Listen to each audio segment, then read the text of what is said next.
Sometimes they are, and sometimes they're not. Welcome to this episode of Am I the Asshole? Our first one is from Hideous.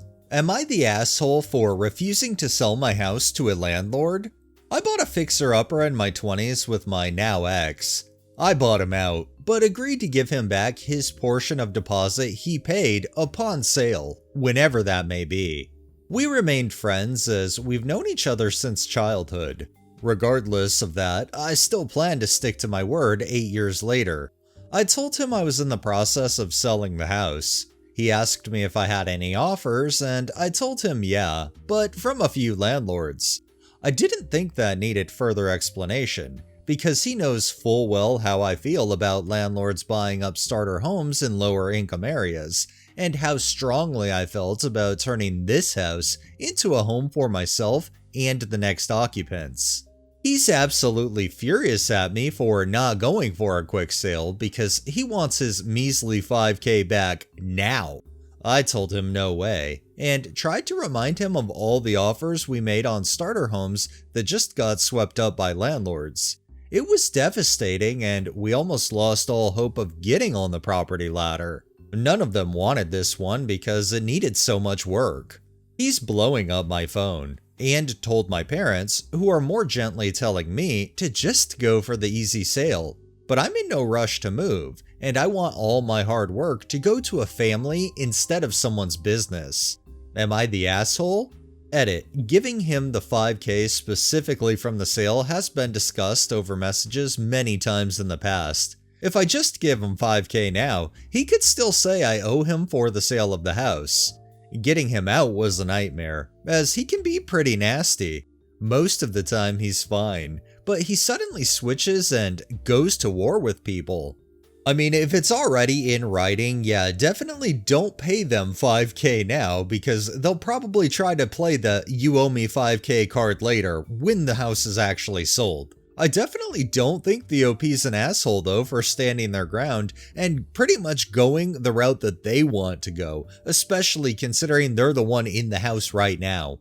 This next one is by Capable Candy 6712. Am I the asshole for not wanting our friend to ever come back to our house after he ate literally everything we owned? My husband and I live abroad. Earlier this year, a mutual acquaintance, let's call him K, reached out saying he'd been scammed with an apartment rental and had nowhere to stay. At first, we only offered a weekend, but he was polite, helped around the house, and seemed grateful, so we ended up letting him stay the full 20 days he'd asked for. During that time, some things rubbed us the wrong way. He never bought groceries, and multiple times he pretended he was going to pay but forgot his wallet, or claimed he could only use Apple Pay, not accepted at our local supermarket. He'd eat way more than his share.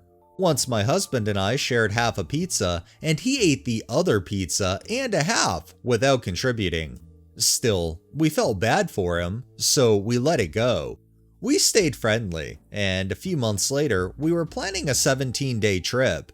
Since he was struggling with rent, we offered him to stay at our place in exchange for taking care of our dog. I even wrote a Google Doc with instructions for the house, dog care, gym access, etc.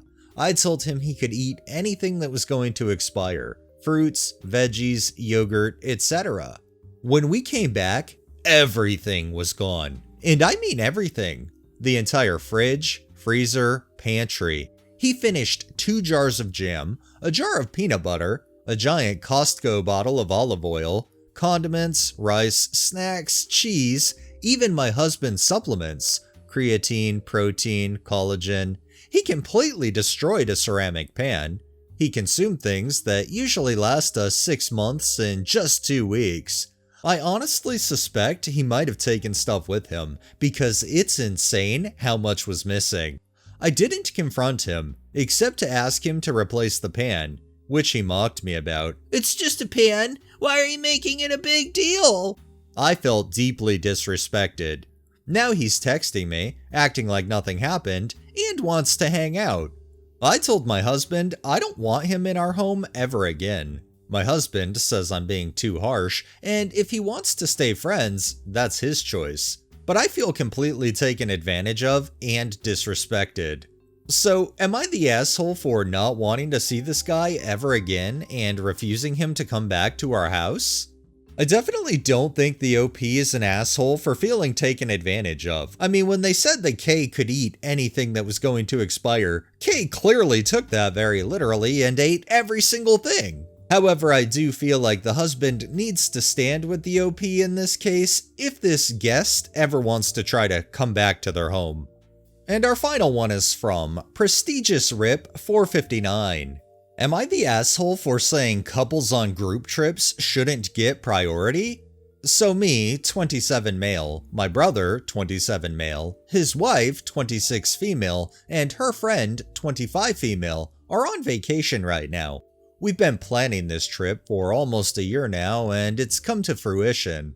We're splitting the stay 4 ways between the 4 of us. My brother's wife hasn't had a job for a month or so now, but has since we started to plan this. Because we couldn't see Airbnb rooms in person, really over photos, no room designations were made prior. One location I shared a bedroom with them, but was given access to no outlets while they did. The second, I was given the room with no AC, while theirs did. The country specifically has no central AC, so some rooms have units. We later found a hidden AC unit in my room, but was still given the room when we all believed there wasn't any. The third location, I have to climb 3 flights of stairs while they're on the main floor. Since we've gotten here, they've decided to get the first pick of rooms. Their reasoning is because my brother alone is paying for half of the stay, 2/4 splits, that they get first pick.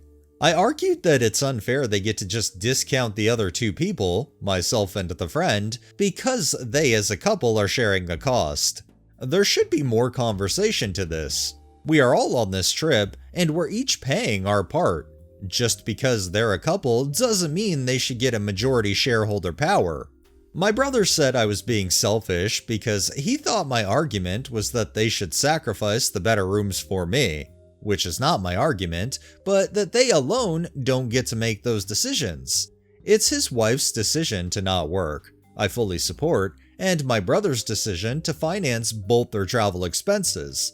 That doesn't mean my input on a trip I'm paying my share for is selfish. If wanting to have any kind of say in a trip that you're on with a group of people makes one an asshole, then I guess the OP would be an asshole. But I personally don't feel like that's the case. I feel like if you go on a trip with a group of people, then everybody should have equal input. Alright, that's enough stories for the day. Well, that wraps up this episode of Am I the Asshole? If you liked the video, please drop a like, share my content on all of your social media, subscribe if you haven't already, and make sure to hit that bell so you're notified every time I upload, and drop a comment down below. It really helps with the algorithm and helps new people find my channel. Thanks for watching, thanks to my patrons and super thanks contributors. Have a great day and stay safe out there.